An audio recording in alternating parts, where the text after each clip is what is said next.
ساتھی ہیں جناب طاہر اکرم صاحب جو صدر محفل ہیں آج کے، پروفیسر رحیم صاحب شاید چلے گئے، رشید صاحب زمیندار جو باغ سے تشریف لائے ہیں، پرویز یعقوب صاحب، سردار سجاد صاحب، شبیر گیلانی صاحب، مظہر لال صاحب، فیاض اکرم صاحب، عابدہ افضل صاحبہ، الیکٹرانک اور پرنٹ میڈیا کے نمائندگان، سردار حنیف صاحب جو دوتان سے تشریف لائے ہیں، بڑے دیرینہ ان کا زراعت کے ساتھ تعلق ہے اور پروگریسو فارمرز میں سے ہے آزاد کشمیر کے، میرے جو دیگر ساتھی ہیں جو نائلہ اسلم صاحبہ ڈپٹی ڈائریکٹر ہیں، مہناز اکرم صاحبہ، ندیم صاحب جو دیرکوٹ سے تشریف لائے ہیں، ساجد صاحب جو دیگر احباب، پنڈال میں تشریف فرما جو میرے بھائی بہنیں بزرگ اور بہت ہی واجب الاحترام خواتین، آپ سب کا بہت شکریہ۔ میں ایک مرتبہ پھر سب کی طرف سے آپ سب سے معذرت خواہ ہوں کہ بہت زیادہ وقت جو ہے آپ لوگوں کو دینا پڑا، گو کہ سارے لوگ موجود تھے لیکن پنچ کی دھرتی میں پروگرام نہ ہو اور پھر تقاریر نہ ہو اور پھر تقاریر میں جوش جذبہ نہ ہو اور ہر ایک کو پارٹیسپیشن کا احساس نہ ہو، یہ ہو نہیں سکتا۔ تو اس لیے ہمارے اور آپ سب کے لیے اسے قبول کرنا اور اس کے اوپر مطمئن رہنا میں سمجھتا ہوں ہمارے لیے ضروری ہے۔ میں اس پروگرام کے لیے مجھے اس کی بازگشت کے حوالے سے تو میں آگاہ تھا، لیکن ایک دن مغرب کے وقت مجھے فون آیا سردار طارق صاحب جو یو کے میں ہوتے ہیں، اور انہوں نے اپنا تعارف کراتے ہوئے اور ایک حق رکھتے ہوئے انہوں نے بڑی تفصیل سے میرے ساتھ اس سارے پروگرام کی بات کی۔ اسی دوران پھر عبدالخالق وسیع صاحب کا حکم بھی مجھے موصول ہوا، اور وہ حکم پھر جب میں وہ شاید کسی جگہ مصروف تھا میں ان کی کال نہیں لے سکا، تو مجھے پھر ممتاز صاحب نے وہ میسج بھی کیا، اور ساتھ ساتھ پھر شبیر گیلانی صاحب اس پروگرام کے حوالے سے میرے ساتھ رابطے میں تھے، اور میرے پاس کوئی آپشن نہیں تھا کہ میں اس پروگرام میں شامل نہ ہوں، میں ہر صورت میں نے آنا تھا۔ اور پھر میرے ماموں سسر یہاں شفیق صاحب بیٹھے ہیں، تو میں رات ادھر جو چیروٹی آنے ہو نا جی، تو چیروٹی میں رات ان کے پاس آ گیا تھا۔ تو یہ اس ایریے میں سچی بات یہ ہے کہ میں پہلی دفعہ آیا ہوں، میں اس علاقے سے ہوں، گرنا میرا کوٹڑا سے میرا تعلق ہے، لیکن ظاہر ہے کہ ایک تعلیم کے حوالے سے، روزگار کے حوالے سے زیادہ عرصہ ہمارا جو ہے وہ کراچی میں رہا۔ دادا برلاس فاؤنڈیشن کے ساتھ جب میں نے یہ نام سنا تو وہ جس کو کہتے ہیں نا ایک ٹرین آف تھاٹ آپ کی چلنا شروع ہو جاتی ہے۔ مجھے اپنے والد صاحب کی کچھ باتیں جو اکثر اوقات وہ کرتے تھے اپنے علاقے کے حوالے سے، اور شاید بہت سارے لوگ جو کراچی سے وہ یونائٹڈ اسٹیٹس چلے گئے، وہ کہیں یو کے چلے گئے، یورپ چلے گئے، لیکن ہم بھائی اکثر جب آپس میں بات کرتے ہیں تو ہمیں ہمیشہ سے یہ تعلیم، یہ تربیت دی جاتی تھی کہ آپ نے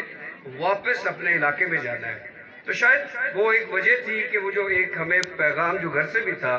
کہ you have to serve in your own area, تو شاید وہ بھی ایک تھا۔ لیکن جو دادا برلاس کے حوالے سے والد صاحب میرے ان کا مذہبی رجحان بتاشا تھا، تصوف کی طرف بھی ان کا یہ تھا، تو یہ میں دادا برلاس کے جو روحانی پہلو ہیں ان کے بارے میں جو مجھے آگاہی حاصل ہوئی اور وہ چیزیں پھر دوبارہ میرے ذہن میں کراپ اپ ہوئی، وہ سارا جب میں نے سنا تو میرے لیے ایک گولڈن چانس تھا کہ جو بچپن سے میں نے جو بات سنی تھی، آج میں چل کے خود اگر کسی اس حوالے سے جو تحسین کا کام ہو رہا ہے، جو اجتماعی بہتری کا کام ہو رہا ہے، اگر میں اس میں اپنا حصہ ڈال سکتا ہوں تو وائی ناٹ، کیوں نہیں کیا جا سکتا اور کیوں نہ کروں۔ لمبی بات ہے،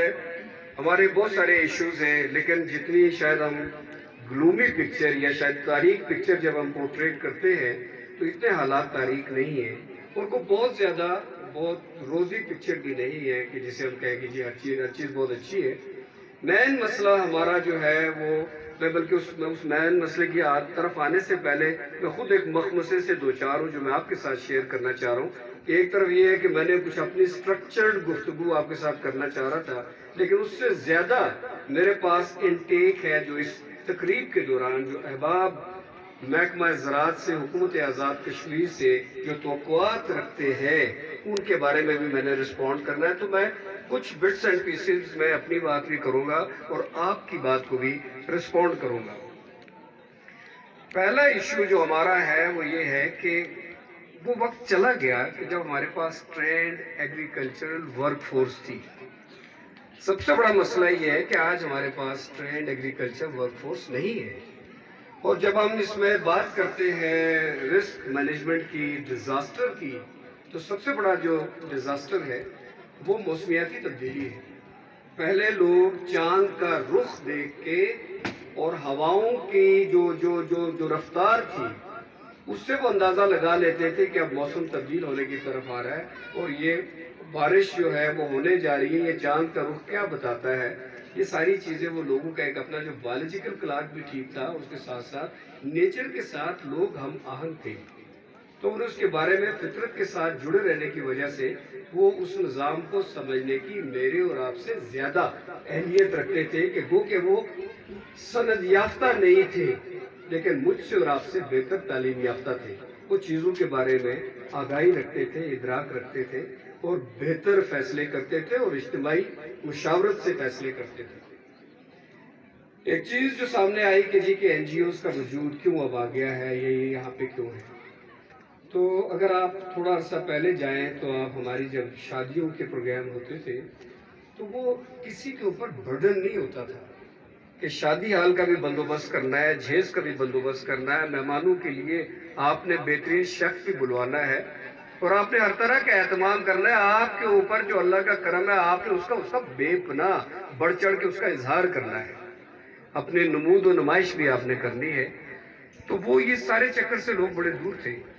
تو کسی کے گھر سے بستر آ رہا ہے، کسی کے گھر سے سامان کچھ اور آ رہا ہے، کوئی پلیٹیں آ رہی ہیں، کچھ چمچ آ رہے ہیں، اس طرح دیگر چیزیں آ رہی ہیں اور پھر ہر چیز کا حساب کتاب رکھے۔ تو میں جو بات کہنا چاہ رہا ہوں کہ کمیونٹی پارٹیسپیشن کا انگریزی بولے بغیر ہمارے اس وقت میں یہ سسٹم موجود تھا کہ لوگ کسی کا گھر بنانا ہو،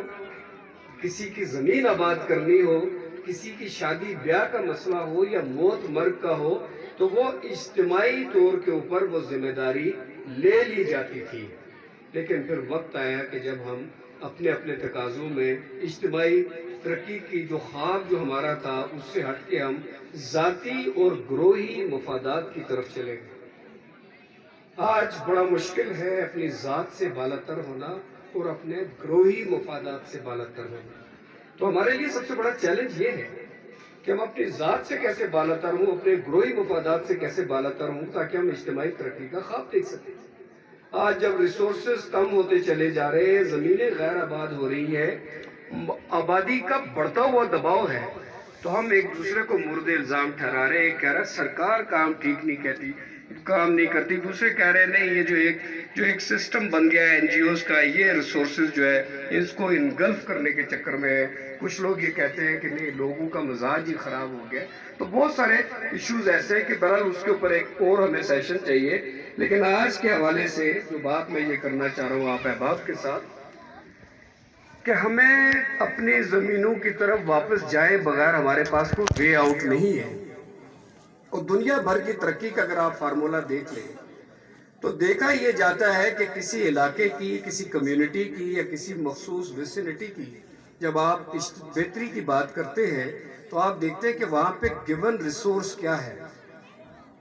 جو دستیاب وسائل ہے انہی کو آپ پائیدار ترقی کے اندر تبدیل کرتے ہیں۔ اگر وہ کسی کے پاس زمین کا ٹکڑا ہے تو اس زمین کے ٹکڑے کو اس قابل بنایا جاتا ہے کہ تاکہ وہ ان کی جو غذائی جو قلت ہے، جو ضروریات ہیں، اس کو میکسیمم سپلیمنٹ کر سکے۔ اگر کسی کے پاس جانور ہے تو آپ یہ کوشش کرتے ہیں یا وہ شخص یا وہ فیملی یا وہ مرد یا عورت یہ کوشش کرتا ہے یا کرتی ہے کہ اسے بہتر نسل کا جانور مل جائے تاکہ سارا سال جس سے وہ فائدہ اٹھا سکے اور اپنے کنبے کو پال پوس سکے اور اضافی آمدنی حاصل کرے یا بطور کاروبار اس کو اپنا سکے۔ اور پھر آپ دیکھتے ہیں کہ اگر کسی کے پاس ہنر ہے تو اس ہنر کو آپ اس کی پائیدار آمدنی میں تبدیل کرتے ہیں۔ تو یہ دنیا بھر کا ایک آزمودہ اور ایک